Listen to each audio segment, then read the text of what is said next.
and welcome to Hero Power. This is episode 223, and I'm your host, Avanties, and as always, I'm joined by my co-host, Zerotio. What is up, gang? How's everybody doing? How are you doing, Avanties? I'm doing well. Haven't gotten to play a whole lot of Hearthstone this week, but I'm doing well. How about you? Kind of taking a little bit of a Hearthstone, not a Hearthstone break, because I am playing THL. I was playing in the Coin Concede Listener Series, which the regular season of that's wrapped up, going into playoffs next week, which I just missed. It was one of the few 4-1s that got knocked out. But I got Legend, and I've been playing some Battlegrounds whenever I do play Hearthstone. But for the most part, I'm ready for new content. I'm really ready for the next expansion. Not that the meta is bad. The meta is actually probably the healthiest when it comes to class breakdowns and what beats what and how many classes are at the top. But it's just, this is a 4-set meta, and I've never really enjoyed 4-set metas because I kind of burn out early, because when you exhaust all the decks, you go, well, what else can I make? And with only 4 sets, along with classic and basic, there's not a lot of shenanigans. There's not a lot of meme decks. There's only a couple things you can do, and then you're kind of like, well, what's next? And that's where I'm at. Yeah. I get you. I haven't been able to play a whole lot this weekend just because I've been busy with family stuff, and got some projects I'm working on the side. Just doing the I've been bit by the content creator bug again, and I'm working on a project on the side that I'm having some fun with right now. Did that Friday night. My son turned 17 yesterday, so we were out with the family celebrating his birthday this week. So been busy doing other things. Haven't really had a chance to jump in game. Well, don't work on too many shows, because that podcaster and content creator rule. There's only a limit of 3. That's true. There sure is. See what I did there? Yeah. Okay. All right. So we don't have a whole lot of news to talk about this week. So we're going to dive right into the Grandmasters this week. We are in week 3 of round robin play. Yes, it's the 6th week overall, but it's the first 3 weeks were Swiss, rounding out divisions A and B, and now we're in the 3rd week of round robin, and there's only one more week left. Now, it sounds kind of confusing because that's 4 weeks of round robin, but all the players have to play 7 matches. Some weeks they play 2, some weeks they play 1. So not every player plays the same amount each week. So it's not 7 weeks of round robin, it's 7 games, but only 4 weeks of round robin. So this next week is going to decide who makes playoffs, who goes in the relegation bracket tournament, and who gets automatically relegated. And we're already starting to see some separation that will pretty much decide who gets relegated and who, the playoff picture is pretty wide open still, but we're already starting to see who's on the chopping block to get relegated. Let's take a look at that. So in the APAC, your players to watch in Division A, you have Alatimu at the top. He's 5-4 with an 8-point tiebreaker. So he's firmly in that first place based on tiebreakers. With his record, he's not 5-4. He played 5 games. He's played 5. He's 4. He's 4-1. Yeah, he's 4-1. So even though Rivius and Glory both have 4 wins, because of the matchups, I think he played Rivius or Glory, one of the two, and beat them. Because of that, Alatimu's pretty much locked for that. He'll at least make probably the top 3 to going into playoffs. And then in Division A, we have kind of a shakeup for that 7th spot to go into the relegation tournament. But Ken, newcomer to Grandmasters, is winless and pretty much guaranteed. Fortunately, he's in Division A. This is not the time you want to be winless. No, and he will go into that He will most likely go into the relegation tournament. Now, the way it works, it's weighted. So the two players from Division A will automatically pretty much go to the second round of that tournament. It's the Division B guys that are fighting for that one spot. You have to win more to keep from getting relegated, where the Division A guys have to win one less game because they were in the stronger division. So Division B, we have Tyler firmly at top, and then Frosty and Samuel Sow kind of sitting in the bottom, and they're really. I'm watching them play and watching the APAC. I've been watching a lot of Grandmasters. It's been exciting, and Frosty literally lost his game and waved at the camera. Oh, and I don't know if that was him waving goodbye, knowing that he may be out. I think mathematically there still is a possibility of Don taking that spot, but obviously the air is just out of his sails. He has 2 more games left. He could end up with 3 wins, but he checked out. I think he is totally checked out. That can happen. Let's look at the EU for a minute. Over in the EU, our players to watch in Division A, you have Yarla, who is in first right now. Again, he has played 6 games and has 5 wins and 9 points on that tiebreaker. But right on his heels, only having played 5 games with 4 wins and 10 points in the tiebreaker, is Boar Control. So if Boar Control gets a win in his next game, he could jump Yarla to take that first place spot. So this is tricky, okay? Because Boar Control is doing really. He's just playing lights out. And he's only played 5 games where Yarla's played 6. So he pretty much is kind of in that top spot with Yarla, just because he has 1 less game played and Yarla has 1 extra win. However, this division in EU is absolutely stacked. The bottom 2 are Felkine and Hunter Ace. A former world champion tied for bottom of Division A. With Silvername just sneaking into the possibility of playoffs off tiebreakers as of now. So you're looking at Yarla, Board Control, Swid, Psycho, Bunny Hopper, Silvername. That is a stacked 6-player roster going into playoffs. Very stacked. And then you look in Division B, and Pavel is doing. It's kind of a 4-way tie for the bottom 2. Pavel is a former world champion, and you've got him down on the bottom of Division B with Zim, Tice, and Calento. Yeah. So the bottom 2 in Division B are relegated automatically, and then the 6th and 7th person, or 5th and 6th person, go into that relegation tournament. So right now, Viper's sitting on top of Division B with Casey, RDU, and Boston.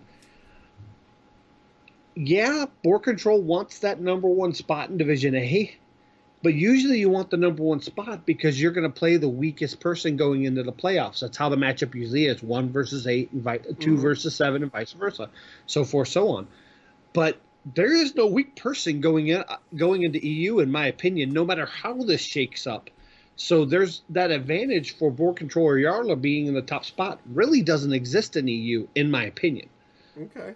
All right. So let's talk about Americas for a minute, because over in the Americas division, in Division A, we've got our boys Bloody Face and Language Hacker in the 1-2 position.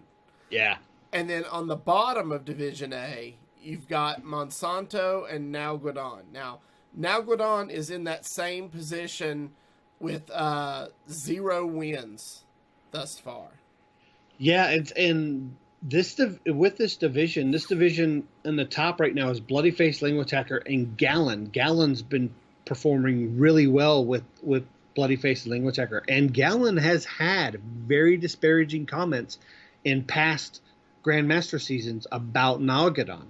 How Nalgodon, while he's a great player in the moment, he does he complains too much, and his practice efforts seem to be, lacking and very minimal. And that he doesn't think he's going to last very long. He being Gallon doesn't think Nalgadon's going to last very long in Grandmasters. And seeing this here, yeah, he's in Division A, but he had a good run going out of the Swiss.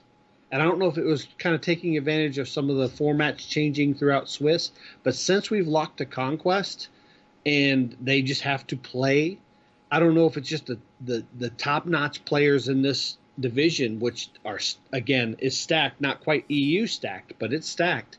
Nalgadon just hasn't performed well. And Monsanto's sitting down there with him, and I'll be honest, I've been watching a lot of Monsanto's play. I'm going to say a lot of his problems are with deck selection. Not that he's playing bad decks, but he's playing decks that have the tendency to either high roll or low roll. And he's gotten a lot of low rolls. Yeah.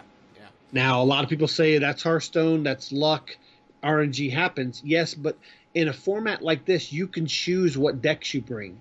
And if you bring a deck with low variance, but a high win rate, you're likely going to do a little better. But if you bring a deck that has high variance, but might have a higher win rate, it also can swing lower because of that variance. So I think Monsanto, just maybe it was the decks he's brought. His play's been fine in my opinion. I haven't seen any misplays, but seeing him in the bottom here, and then in Division B, Zalay and Muzzy are kind of Zalay, Muzzy, and Frozen kind of running away with everything along with Firebat. Firebat's kind of sneaking in there, and then it's pretty much up in the air between PNC, Purple, Papa Jason, and ETC. Purple in the statistics are showing him in 6th, but he's got 6 games with only 1 win. Right, so, and 4 tiebreaker points. I think that's important because tiebreakers will be used to determine final standings.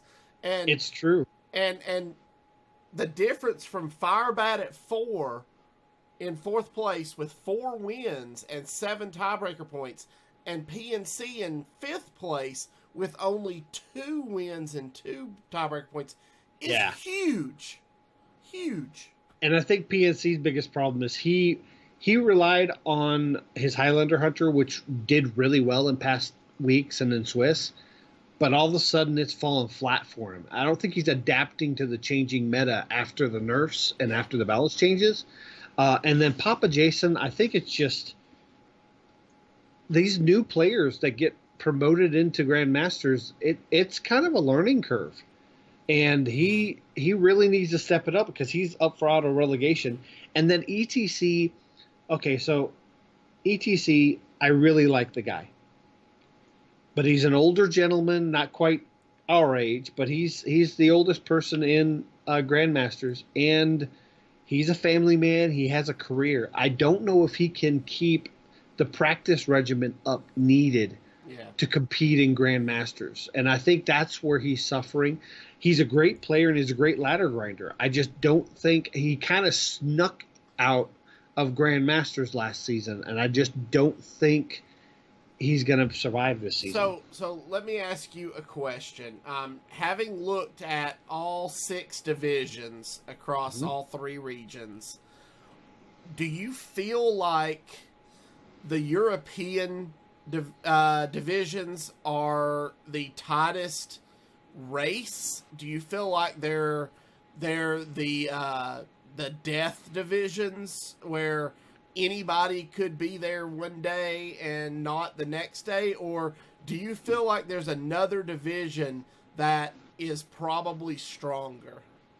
So I think EU as a whole is a better region for Hearthstone, for competitive Hearthstone, than any of the other 4 regions, China included.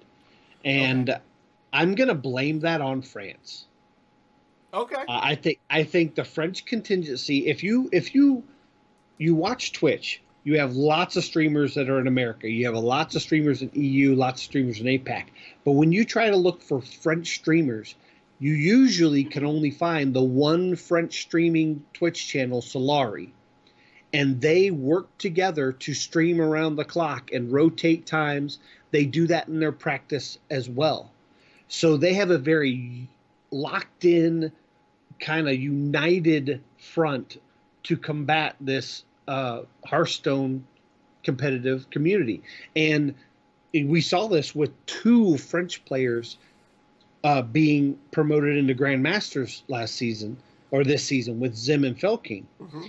Along with, and a lot of people forget this, Swids, who's also already Right. a Grandmaster. Right. A lot of people forget Swids. So 3 of your 16 players are out of France.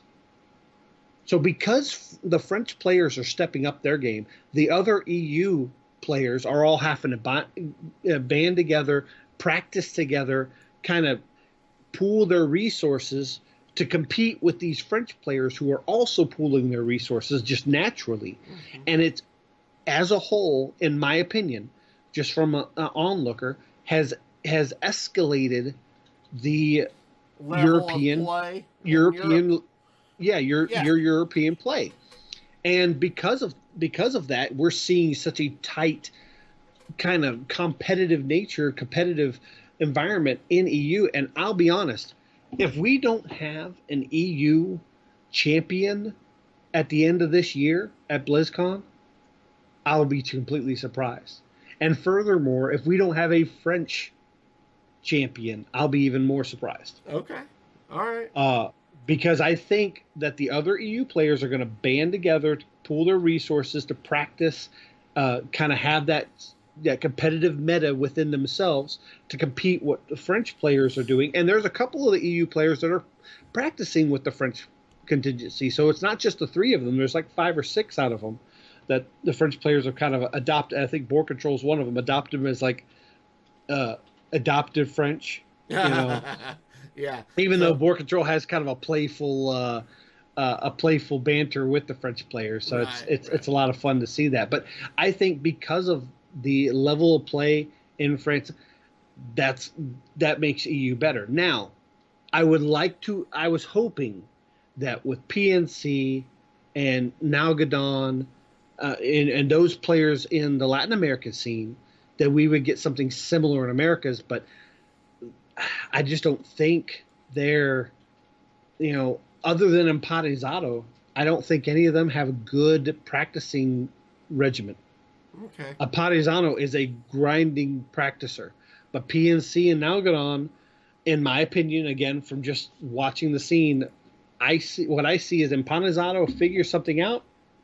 He mentions it to them and they emulate it or come in with their version of what he's doing. And they're not working together. I think of the 3 Latin American players in Grandmasters right now, and Empanizado is better by a large margin. But that's my opinion. Yeah. And I would like to see other regions, especially Americas, kind of step it up and emulate what EU is doing and be able to say that we're better than Europe. But right now, and I mean this on the ladder, competitive play, Grandmasters, European players are better in Hearthstone. Yeah. Okay, so there you have it. Zerotios called it French World Champion. We'll see what happens. I think so. All right. Moving on. Like we said, we didn't have a whole lot of news this week.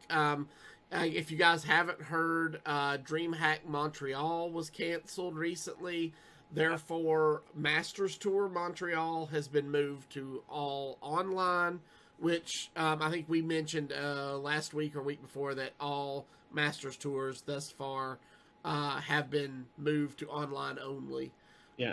And also, all DreamHacks have been canceled or rescheduled that are happening before October. Yeah. Ones that are currently scheduled October or later are still scheduled. But they may be that could change too. So, and again, a lot of this worldwide pandemic and this all this stuff going on is starting to kind of climax and I don't want to say resolve. I think we still have a few more months left, but it's going to take a while for conventions and things, that large gatherings of people, to be able to do things like this again, because there's going to be a lot of restrictions on space. And if you're a convention, you're invested in throwing these conventions, do you want to still throw your convention when you can have at max a quarter of the people you would normally have? That really hits your bottom line and your profit. Right. So is it worth it to continue hosting it cost wise? Yeah. So, all right. Well, we don't have any news yet on the solo content that is coming with this expansion that we're currently in. But, right. Zerotio, you have a theory. I do. So they've already made it real clear that there will be solo content for Ashes of Outland. It will be free, and it will not introduce new cards. So it's just going to be free solo content, which means they don't have to give us a big amount of lead time, because lead time is needed for if the meta is going to change and you want theory crafters to think about the new cards that are coming in, or you need lead time for people to budget to purchase the $19.99 bundle or whatever it's going to be, or save up the gold. But because neither of those things are going to happen, we can kind of be given last minute news. And the last patch that happened involved balance updates, and we got dust refunds for all of the nerfed cards, and it said that you will be able to get full dust value for those cards until June 1st.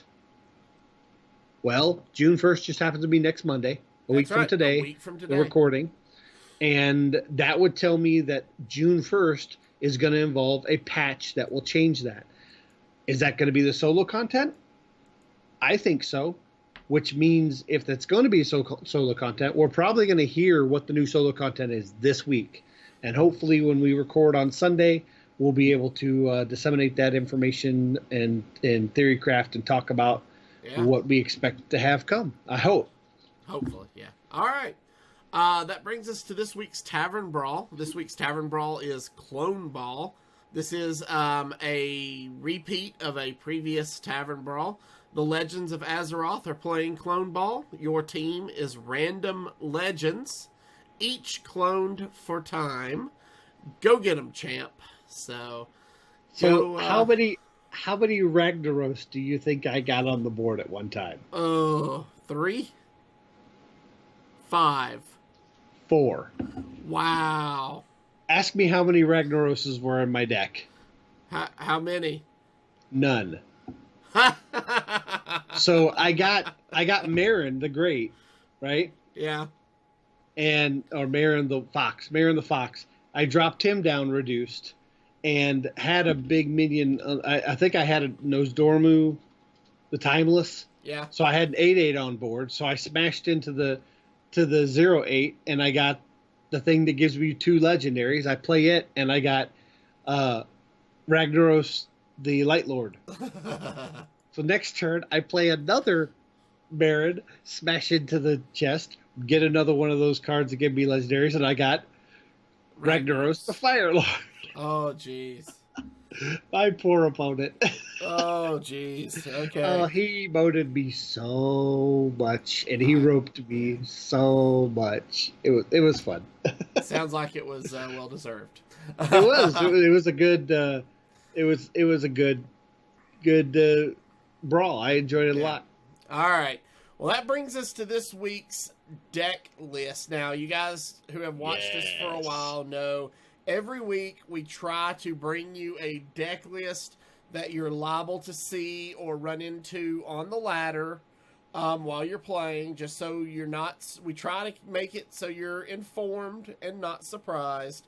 Well, after the recent nerfs and buffs that Zerotio was talking about a minute ago, one of the decks you may start seeing is Pure Paladin. So that's the deck we're going to talk about this week. I'll run down the deck list, as I usually do, and then I'll turn it over to Zerotio to kind of talk about how this deck works, what to expect from it. I have things. Okay. All right. So, this deck list is 2 Aldor Attendants, 2 Hand of Adal, 2 Librum of Wisdom, 1 Lot Forged Blessing, 1 McGurgle, 2 Subdue, 2 Bronze Explorer, 2 Call to Adventure, 1 Dragon Rider Talritha, 1 Underlight Angling Rod, 2 Consecrations, 2 Lot Forged Zealots, 2 Aldor Truth Seekers, 2 Amber Watchers, 2 Librum of Justice, 1 Lady Leadrin, 1 Lot Forged Crusader, and 2 Librum of Hope. So, Zerotio. Okay, first off, you have to say it like, my God, my Google. My God, my but Google. With your tongue in the back of your mouth. McGurgle. There you go. My God, my Google. Okay, so, all right, so there are a lot of lists out here right now on the interwebs, on HS Replay, and the consensus so far is that Libram Paladin is still lacking. This is not one of those lists. This is my kind of hodgepodge experience of taking cards out, putting cards in, that I've made, in my opinion, Pure Paladin, I think it's a solid tier 2, maybe even tier 1 deck. I'm doing really well with this on the ladder. I'm doing really well with it in competitive play. I won both of my series with Coin Concede series and THL. And in the Coin Concede series, I faced another Pure Paladin that was running kind of a stock HS Replay list. What mine has that's different is I don't have the Sun Gills, because I think they're too slow and don't give you enough benefits even against Demon Hunter. So I took the Sun Gills out, and I made sure to put in McGurgle and Lightforge Blessing and Subdue. So where you suffer a lot is when you have a big minion in the way, you kind of have to make value trades or trade your big 8/8 taunt with Divine Shield into it, and either lose the shield, which usually happens, or you have to trade it off completely because they have a big minion on their side, like a Dragon Queen Alexstrasza or some big taunt. Well, the Subdue allows you to subdue it and then trade a smaller minion like a Silverhand Recruit or something like that. Also, this has Consecrate in it. I have 2 copies of Consecrate instead of just 1, where a lot of the non-pure lists like to use Wild Pyro.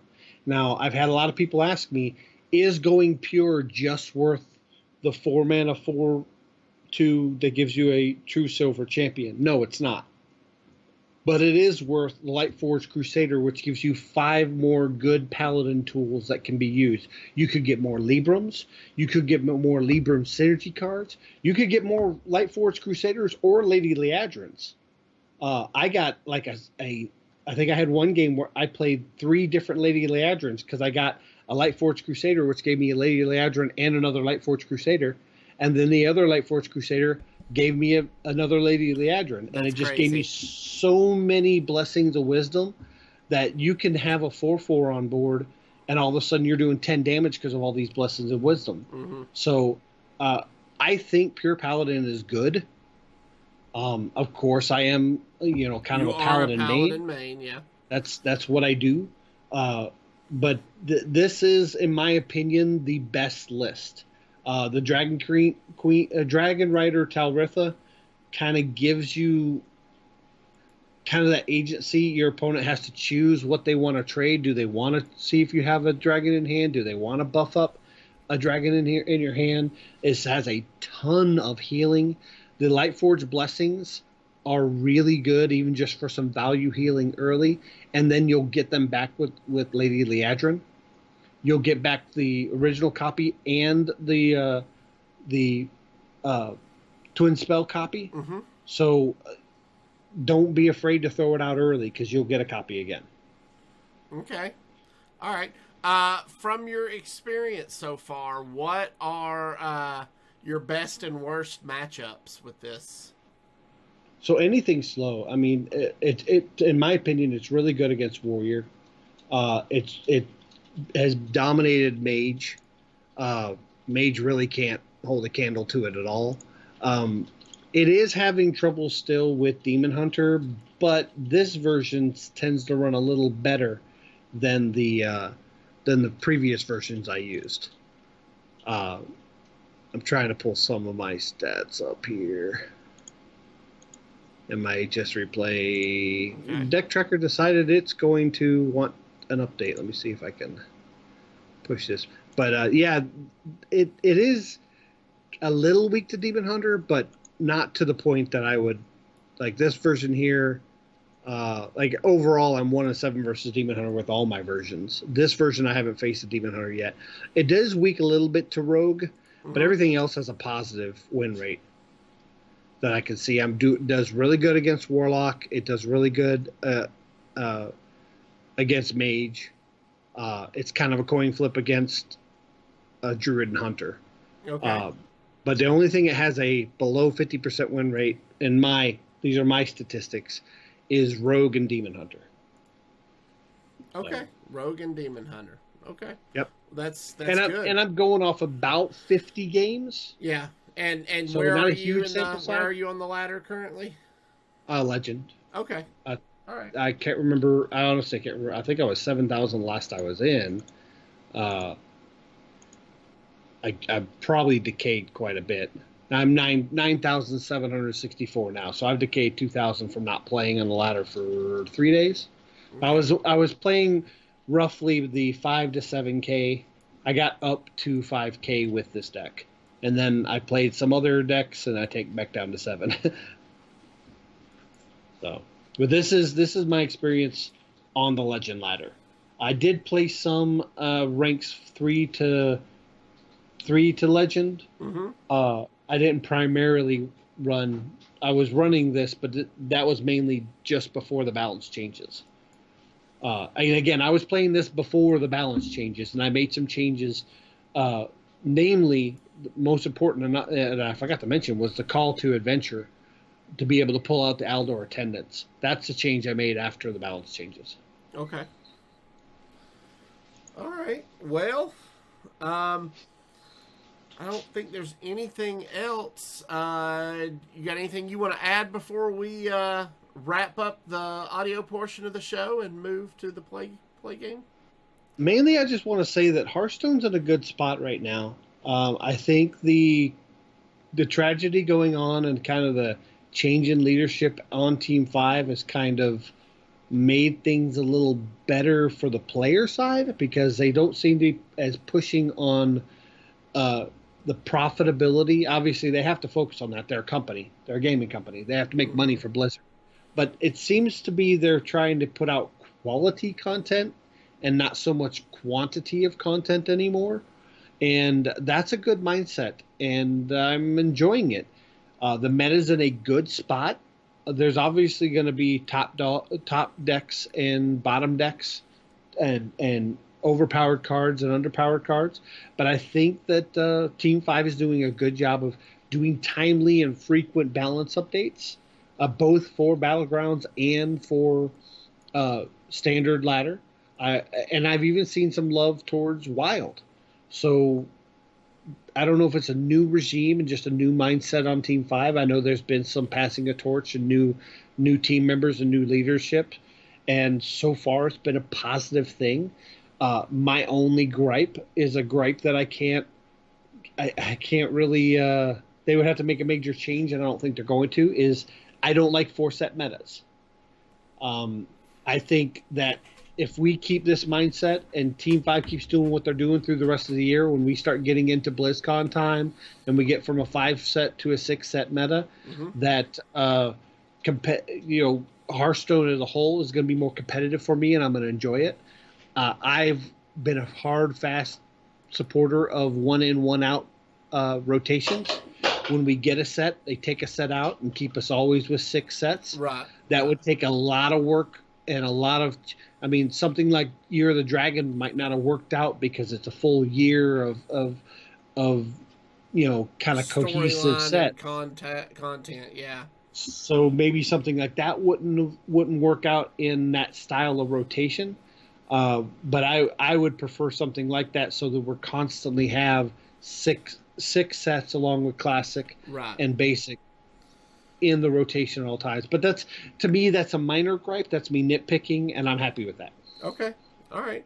Well, I just want to say, this is Memorial Day, so, remember those who gave us what we have and gave all for what we have. And if you guys are joining us on Twitch or YouTube, stay tuned for the live play portion of our show. If you are listening via the audio podcast, we'd like to thank you for joining us. Remember, you can follow us on Twitter at HeroPower_cast, and you can find all of our past episodes on YouTube at youtube.com/ECMMOGamers or on our website at HeroPowerHS.com. If you enjoy the show, you would like to help support and improve it, you can do so by joining our Patreon over at patreon.com/HeroPower. We'll see you all again next week. And don't forget to use your hero power. All right, sir. I am in game and ready for you to find us a worthy opponent. To make sure I'm in standard and not playing my Quest Libram Uther OTK Paladin. Yeah, and make sure you have spectate turned on. Oh, and yeah, that's right. I did play THL this weekend, so yep, all that's good. Yeah, I did my THL match early, so I was able to make some wild decks, and I was in wild toying around. And our patron Discord had a Libram OTK Uther Paladin Quest. Yeah. Quest Libram OTK Uther Paladin deck, and I had a lot of fun. All right, so we are facing one of those demon hunters that you said we don't have a great win percentage against, but what are we looking for here in our opening hands? So early threats are real important. We are on the coin, so Alder Coin Libram Wisdom is an option. I want to keep the Alder Attendant and probably one hand of Adologist so we can draw into other tools. Okay. So we're just throw so we back can the blessing in the hand of Adol. Yeah, and if I didn't have the coin, I might not keep the hand of Adol. Okay. Oh, this is a good curve though. Okay. Aldor Attendant, if we can't deal with it, into the hand of Adol. Yeah. Only thing that would make this better is if we drew into a Libram of Wisdom. Because he's going to be on 2 mana and he can deal 3 damage. Okay. We drew into an Amber Watcher, so we're going to just I'm fine Aldor with that. Attendant.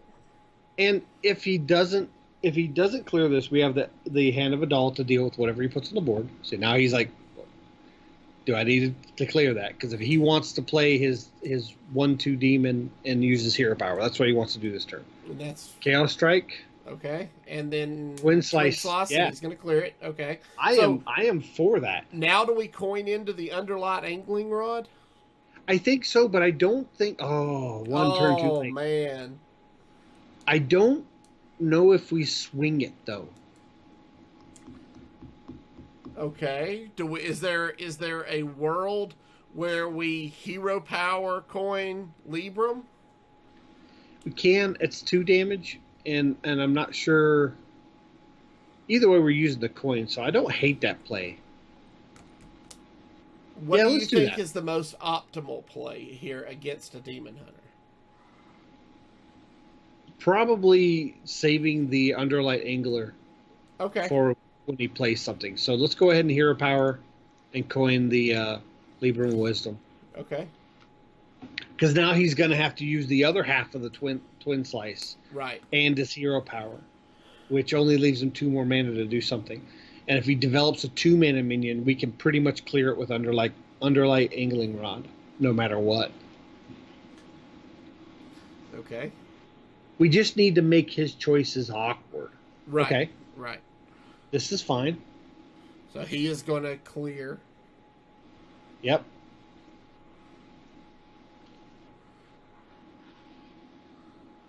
We draw into Ooh, Lady yeah. Leadrin, so that'll be good in a few turns. Let's Angling Rod and clear one of these 1/1s. Let's see what we get. Scargill's not bad because we'll get another. Oh, yeah. We'll get another Murloc off of this next swing. It's probably going to be Hero Power Hand of a Doll next turn. Uh-huh. And then swing in, use our face to clear something. We'll have the Amber Watcher to do some face heal. And again, Demon Hunter is probably the worst matchup we have, but this version, it is winnable. Ooh, that's awkward. This is setting up for a Priestess next turn. I don't like that. I don't have a way to do an extra point of damage to that 4/4, but I don't. It's not really a threat. Let's swing into the 1/1 first. Okay. See what we get. Okay. Would like a bigger Murloc, but right. Let's hear Hero Power Hand of a Doll. And that's just going to give us something on the board for him to deal with and let us draw a card. I would like to see Aldor Truthseeker. The Lightforged Zealot would be really good too. Warglaive, okay. Okay, so he didn't play a demon this turn.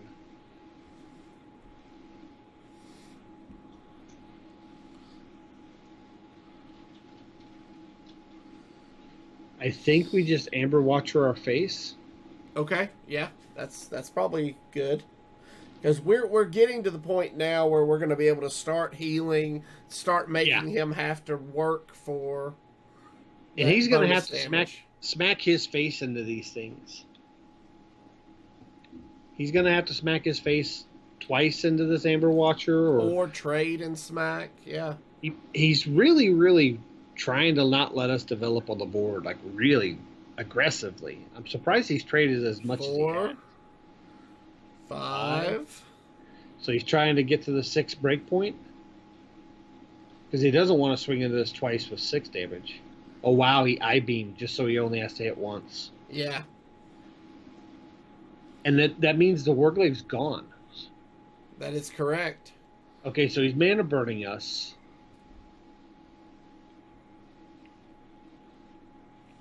Okay.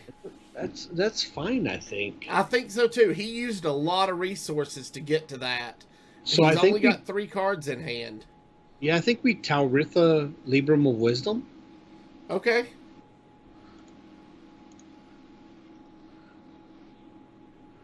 I think he was trying to make sure we couldn't play a threatening taunt like Aldor Truthseeker, which he succeeded with that.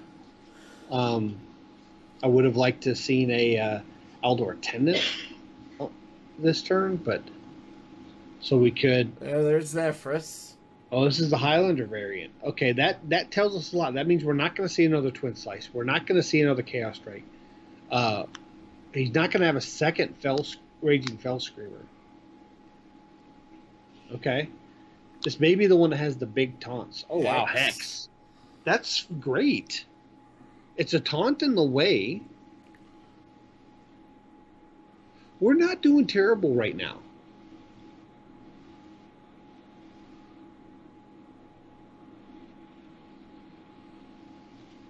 Oh.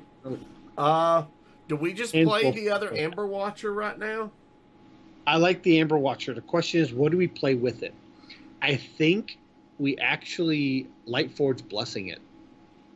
Because he already used the Zephrys, so he won't have... Give it lifesteal, exactly. Yeah, so it could net us upwards of, 12 health instead of just the 8. And if he doesn't clear it, if he tries to go over top, we just punish it with buffs. Yeah. And then we can Libram of Hope next turn. Yeah, if he... We've basically out-healed his damage and tempo. Correct. And he already used his Zephrys, so he's not going to be able to Zephrys again, unless he has the Silence. He might run one of the Silence.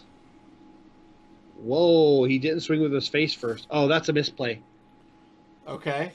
Because he should, unless he's doing exactly 4. I guess it's not a misplay, technically. Okay, Glaive-bound Adept to clear. But we still still got 12 health off of that guy. Yeah, yeah. Libram of Hope. I think so. We don't quite die from Kane. That's 10, 16, and then any face damage. So no.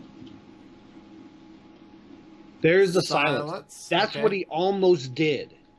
I think he wasn't able to outcast it, so he didn't want to play it, or he was saving it for this situation. Which, if he doesn't clear it, we can buff we it. have the other Lightforge blessing. Right. So I don't, unless he was just silent. Yeah, he was just silencing it just to get the shield off of it. Yeah. Look how much we've taken out of his sails. Oh yeah, no. He's had to almost kill us twice. I think this is the turn we dump our Murlocs. Okay. Oh yeah, the Lever of Justice is going to be good when he finally he has not played a demon since playing the Fell Screamer. I don't think. He has not.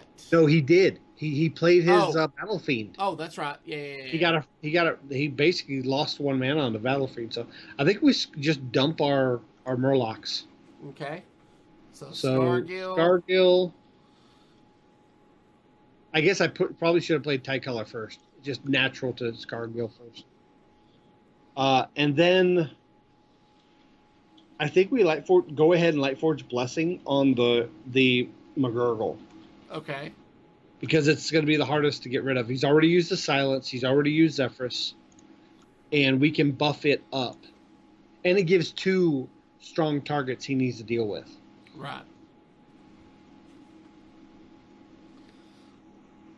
I think the reason he's trading so much is he's trying to set up for a Priestess turn. Whoa. Oh, command the Illidari. Okay, this is a bigger list. Oh, there's heal. We'll take it. Is he just going to trade all in? To trade in the Scargill? Yes. Oh, okay. He's not trading in. He's just not trading in all the Illidari. I'm fine with that. Especially if he runs that 1 minion that does damage for every time a minion dies. Because those are both tools he's lost. Yeah. So the question is Crusader or Lady Liadrin? And I think... Ooh. Well, there's the Zealot. So what about Zealot? Clear the Fell Screamer? And then Hero Power. And then Hand of Adal our dude? Yeah, I think so. So this is only taking 2 damage because of the Crusader. Right. And then we'll Hero Power. Play the Hand of Adal on the dude to give a formidable board. Oh, there's the Truth Seeker. That'll be good. We're not in a bad spot here. Because we can Lady Liadrin. If he leaves either minion on the board, we can Lady Liadrin and then play Lightforge Blessing on whatever minion's left. There's Altruist. He doesn't have enough to clear everything. He has to draw something cheap. There's the Naga. There's the Rascal Naga. Okay. So we need Consecration? That's not Consecration. That's not Consecration. Do you Lady Liadrin here? No, I think if we do anything, we Lightforge Crusader. Okay. And see what we can draw. We'll get 5 Paladin cards. Well, this isn't bad. It's not great. Air Raid will put stuff in the way. So we need to clear... We need to kill Altruist. Right. Clear Altruist. So he's got to go. We'll put out Air Raid. Okay. And then I think we play the Eldor Attendant just to have a body on the board. Okay. And it will reduce our... Because when minions die, it does 3 damage to a random enemy. It could hit one of our minions instead of our face. Right. And he's used both of his spells that summon a bunch of rush minions. So do we have any more heal in the deck? Oh yeah. We have Libram. We have another Libram of Hope. Lady Liadrin will give us another Libram of Hope. Oh, that's right. Yeah. If he leaves any minions up and doesn't kill us, Lady Leadrin will give us the Life Force Blessing. Three, That's six, 3. 7. Yeah, it's not. So if he trades in and kills off his Cane, it's not plus damage at all.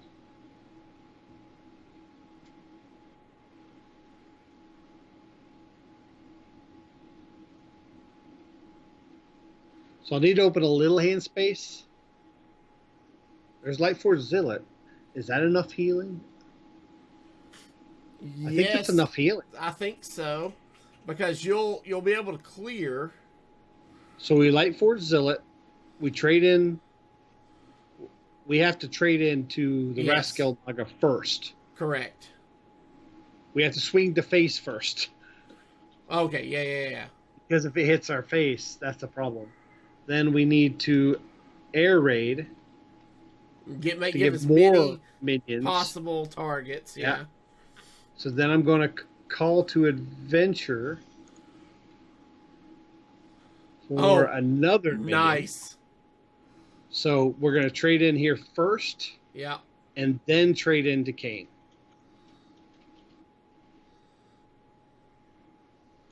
And now I don't see any way for him to go over the top now. The only way would be as if he has Metamorphosis. Metamorphosis, yeah. Metamorphosis would do it. Oh, Inner Demon. Oh, wow. Okay. I don't hate that list. That's a neat little list. It's like a control style demon hunter. Yeah. I'm not mad. Okay. And we were just at the cusp of turning. Yes. Yeah. He had to kill us like twice. He had to do 60 damage that game. Yeah, pretty much. And maybe there was a better line. Lady Leadrin into... No, because that wouldn't have healed us out of range of the Inner Demon. So we would have lost anyways. All right. So we have a mage now. This is a matchup that this deck is usually pretty good with. We won't need the Libram's of Justice this early. I like to just keep a Libram of Wisdom, and I don't think we need to Zealot this early. So throw back the Libram of Justice and the Lightforged Zealot. I'm going to keep the Wisdom because we might be able to, they'll ping off our dues, but we might be able to do and then play Libram. Oh, perfect. The question is, do we play the Eldar Attendant now? Well, what can they do on their turn? Nothing, because they won't even have enough mana to ping unless they use the coin. That's fair. They might have coin Frostbolt, but I don't even think they're running the list. Nope. That's not really a good play. I think we just Libram of Wisdom that. Yep. Hit them. I agree. We got a plethora of options next turn. I kind of favor the pinging face, which means he might have a way to deal with that. Okay. I like the Dragon Queen, Dragon Rider Talritha here because it will buff the Bronze Explorer. Yeah. And it gives 2 Death Rattle minions he has to choose if he wants to polymorph or anything like that. I'm good with that. Because he could deny us a Libram of Wisdom by polymorphing the Attendant, or... So lead with Dragon Rider Talritha, or... I think we lead with Talritha, hoping... Because if it's the 3 damage... Oh, just Ice Barrier. Okay. So this goes face, this goes face. Do we just Life Forge Zealot face? I think so. Yeah. Just get the damage on the board. And I'm just swing it. I'm gonna pressure him. He's running really slow. You just burned through all 8 of that armor, so he's gonna have to do something. At 4 mana, 5 mana with the coin, He's really waiting to 6 to get his board clear. So he's going to have to do Ray of Frost. If he double Ray of Frost, he's double Ray of Frosting just to clear the 4/2. I think I'd rather free. That tells me he probably doesn't have board clear in his hand, though he just pinged like he has Blizzard. His sequencing is weird. Just go face and hero power, Hand of a Doll, maybe? I think I Hand of a Doll the Tauritha because he clearly wanted to ping it down. Okay. See what we draw. Then I think we Bronze Explorer because that'll give us a dragon for Tauritha to buff. That gives us our full mana utilization. What do you think? Yeah, that's fine. See what we get. We really won't get much out of Malygos. What about Fairy Dragon? Scale Lord? Scale Lord once we use the Underlight Angling Rod.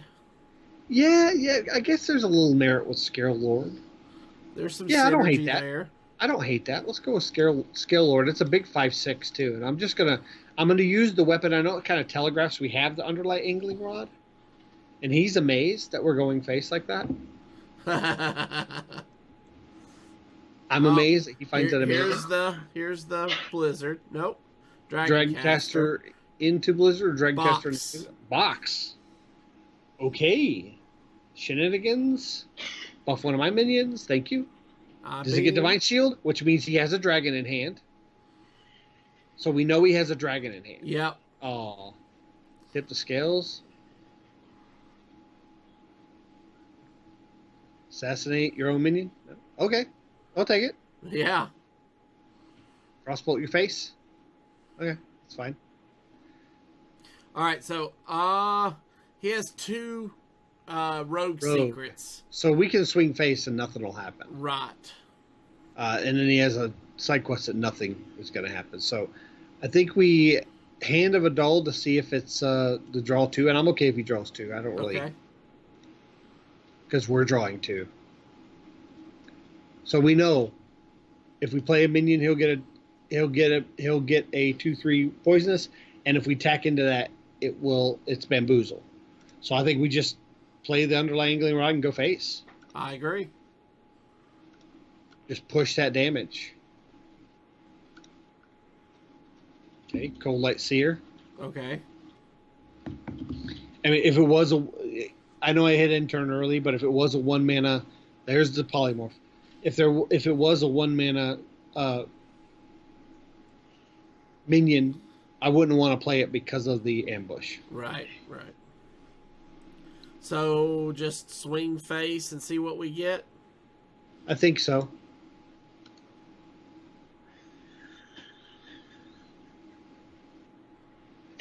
Oh, nice. A McGurgle. So I know we're playing the ambush, but I think we go ahead and play the McGurgle and into Cold Light Seer. Okay. We need to try to stick something to the board. Into Cold Light Seer. Yeah, we knew that's happening. Into, I think we just Libram Wisdom on the McGurgle. Yeah. Makes it a 3/4. So, I mean, if he wants to clear it, he'll have to... He'll ping, and then he'll run into the poison. ambusher. And at least the ambusher will die and won't stay alive with 1 health.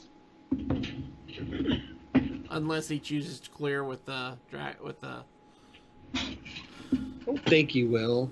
And if he does, then we can consecrate the whole board. Yeah. So if he trades the 4/4 into the 3/4 and then the ambusher into the 2/3, then I can just consecrate. Okay. But either way, I can consecrate. Yeah. But it's less appealing now that the poisonous is gone. See, I can Libram of Hope or face. We can almost double consecrate. We're 2 health away from, or 2 damage away from winning. I think. What about just making him deal with the 8/8 taunt Divine Shield? I think so. That's the safe play. Obviously, we could do anything that weaves in a consecrate to set up for Light Force Zealot being lethal, but I think the safe play is Libram or Face. Okay.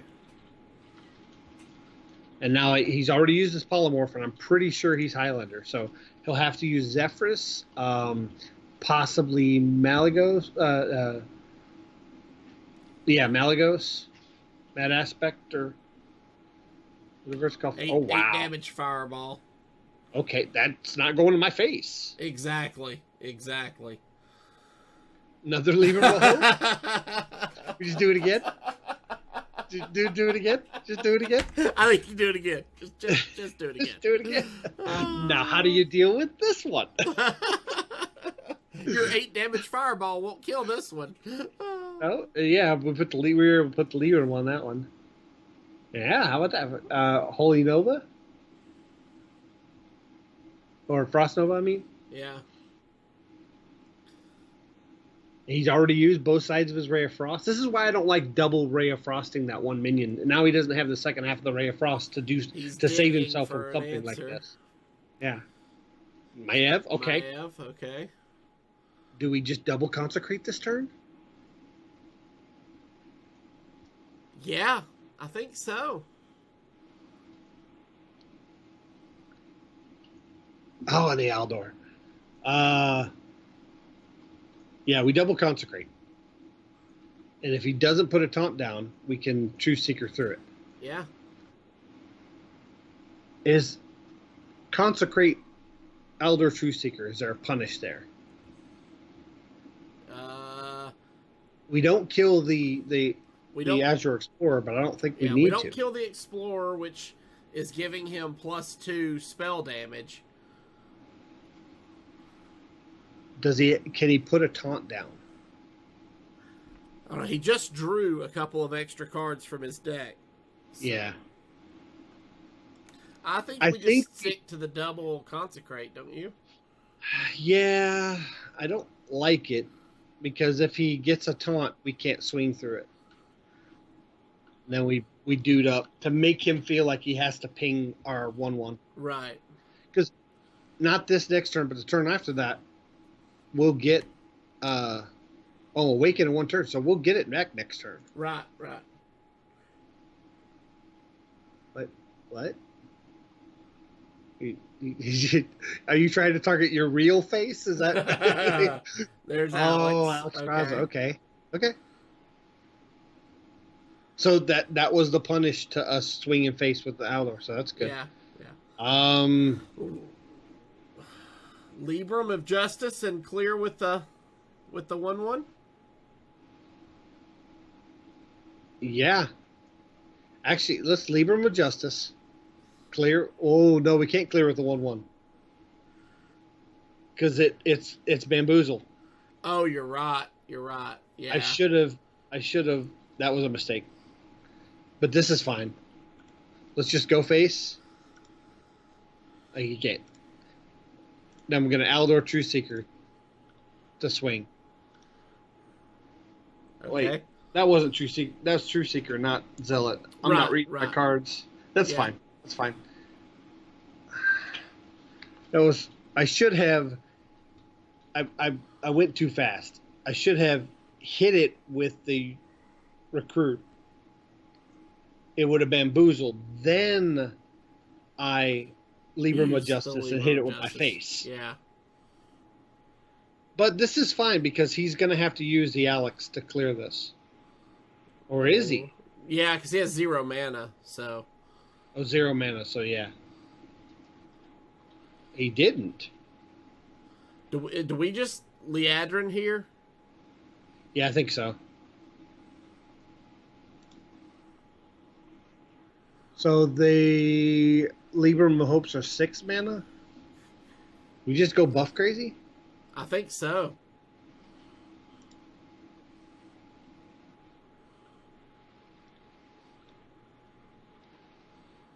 Get that up. I'm going to put Hanadol on here to put it just outside. Go ahead and toss the attendant down. That means we could double Libram of Hope next turn if we want to. I'm just swing face. And see, this is kind of... You just just run out of ways to deal with all this big threats you have. Right. Again, we would have been significantly lower in health. Okay, Oof. there's Amazing Reno. How does he deal with 2 8/8s with Taunt Divine Shield? Should we just put 1 out? I think we just put 1 out. I think maybe we play 1 and the scale. The scale lord. Yeah, because it's 8/9. Yeah. So that still represents lethal. Corrosive Breath. He still has a dragon in hand. So that's good to know. So he probably has Malagos in hand or Dragon Queen Alexstrasza, and he hasn't been able to get his hand size down enough to play it yet.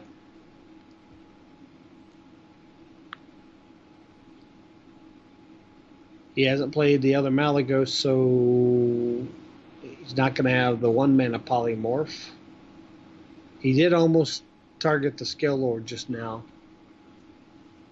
So another freeze? No. I don't think he has any generated spells. Mind control. Mind control. From the Zephrys. Subdue. It is going to buff the minion. Do we have any form of lethal?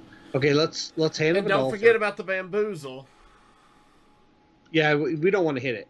Okay. Oh. Do we just play McGurgle and go face? I think so, yeah.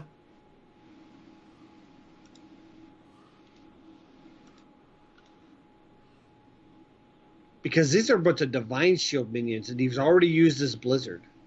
Yeah.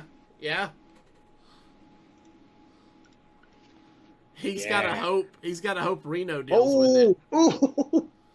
So what this means is that he can't attack with that. That's exactly right. Now, he does get a dragon in his hand buffed, but I think it's inconsequential at this point.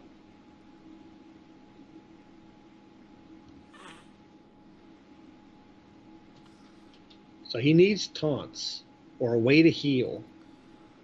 Dragon Queen Alexstrasza.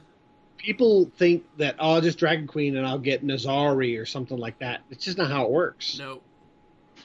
You get dragons that don't help you. That's game. There you go. All right. And I think there were some glaring missequences or misplays. And so not clearing the Alexstrasza the correct way looked like a punish, but then we saw later that it really wasn't a punish. Right. So it really wouldn't have mattered. But I mean, in that moment, it was a incorrect. You want to run the minion in, it polymorphs, and then you use your face because we had plenty of healing in our hand. Yeah. Because we lost a lot of healing from healing when we were at 30. So All right, you want to play one more? Sure. Yeah, we can do one more. We're 1-1. We're 1-1. So let's get one more game in and see what happens. Yeah. Let's get in, see if we can get another mage or a priest. This deck is actually not terrible against priest mainly because a lot of priests right now are not running Plague of Death.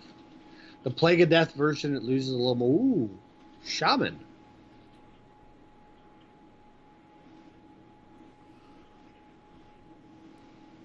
Okie doke. So, throw back the Libram and the Consecration.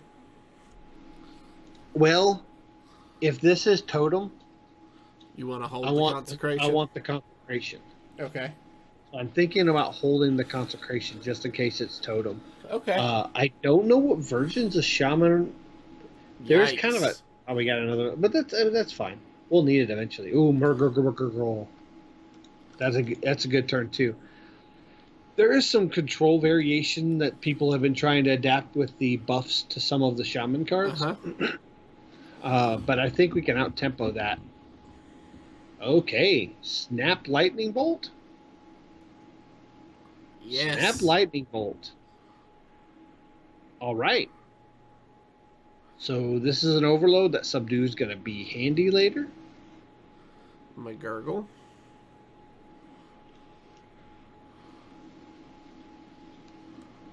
Unless this is the Reliquary deck. Slurper. This could be Reliquary. Give us a Libram. Oh, Hand of Adult. Oh, no, That Hand works. of Adult works. Yeah. Hand of Adult works. It puts it out of range of the 2/1. And he's only on 2 mana this turn, but has a lackey. Yeah. So I don't see him developing on the board too much. Another Slurper. So if he Slurper lackeys and goes face, we can just Consecration. Storm's Wrath. Wrath. Okay. So I don't think this is worth a Consecration. I don't think this is worth Consecration either. Not with Subdue in our hand. Ooh.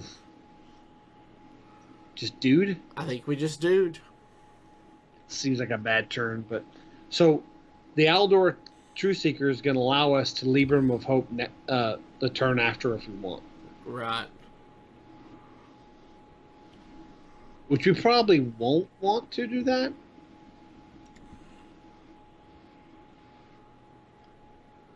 So this still could be totems, because I have seen Storm's Wrath and Sludge Slurpers in the totem variation. But it might just be the Reliquary deck, where you're trying to get as many Reliquary souls as possible. Yeah. Manatide totem. Titanic Lackey. Lightning Bolt. Wow. Okay, that's both of his Lightning Bolts.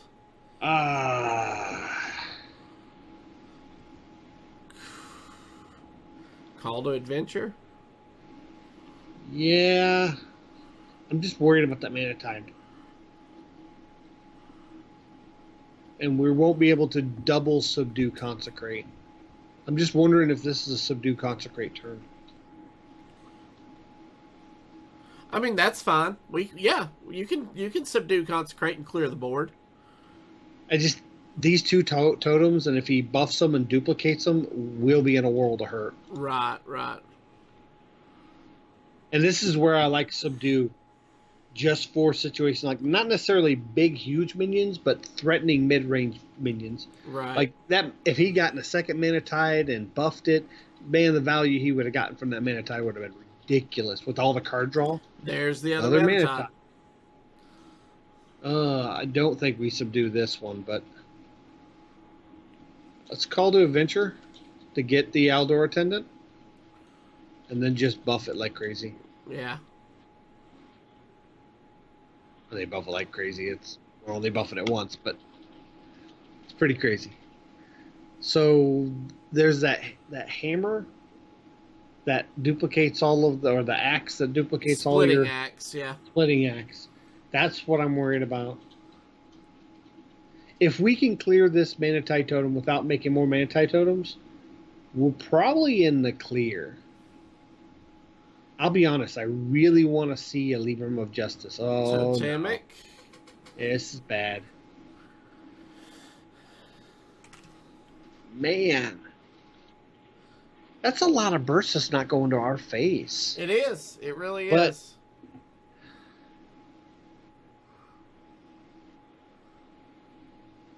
Do we just prime? I think so. Give us a rusher or not a charger? Nope. We don't have a dragon in our hand. Yeah. Buff the do we buff the Mermy to put it at 2 damage breakpoint? Yes. Yeah. We want to buff something because we want to cast these Librams as much as possible.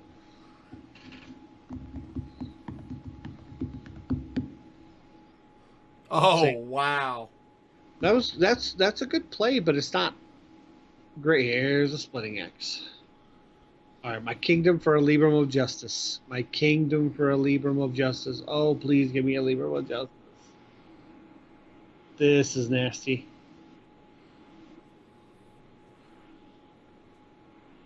Libram of Justice. Pretty much we have to have a Libram of Justice. Oh, the card draw. Okay. So Hand of Adult for Libram of Justice. Yeah. That's not Libram of Justice. Nope. Do you subdue the 4/7 I think we do. and consecrate? That'll clear 3 minions. Then use the Mermy to clear. Yeah, I mean, it's so bad. It's not good, yeah.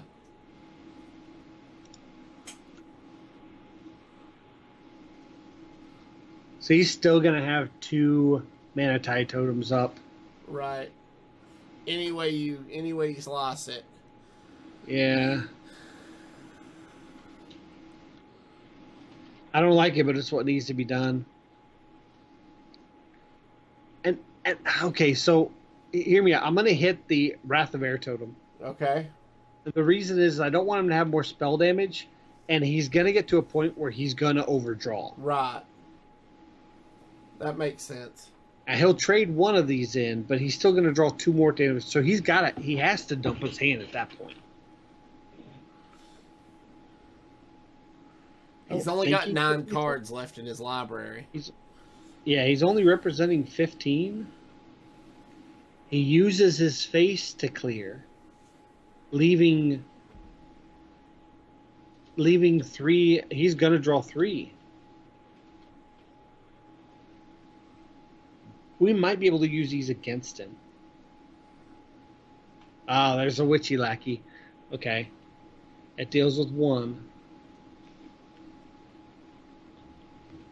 So I think we're going to Libram of Hope our face and maybe Lightforge Blessing it.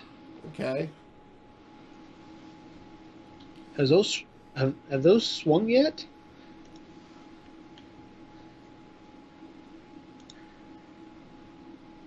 Ooh, okay. That's why I hadn't swung yet.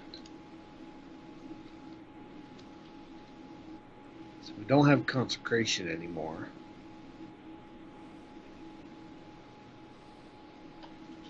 Lightforge Zealot's not terrible. So we Zealot down the 5/4 Houndmaster. Okay. But then we're not putting Lightforge Blessing on the Libram of Hope. That's right, yeah. Is the Lightforge Blessing more important? I think we need the health. I think so too. So we're going to heal our face. Buff it. If he has any way to polymorph or silence us, We're dead. we're dead. Are we dead? No, not with what's on board, but we're close. That's 15, 21, 22 on board.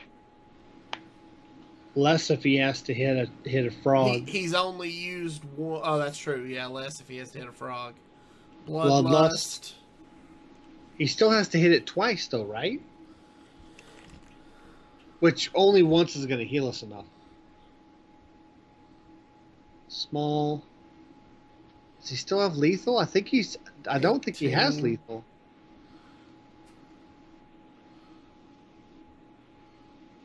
Yeah. Yeah, he does. Okay. Math. Okay. Yeah. Those Mana Tides got out of hand. Yeah. Yeah. There was nothing we could do about them. Yeah, I think if we would have drawn the Libram of Justice, we would have been fine. So it came down to just a misdraw, which is fine. Yeah, that's card games. Right. So I'm okay with the loss coming down to a misdraw. That's fine. Okay. All right. Well, I believe that's going to do it for us this week. If you have any questions or comments about the show, please email us at heropowerpodcast@gmail.com. Hit that subscribe button below on YouTube if you haven't done so already, or give us a follow on Twitch to be alerted when we go live.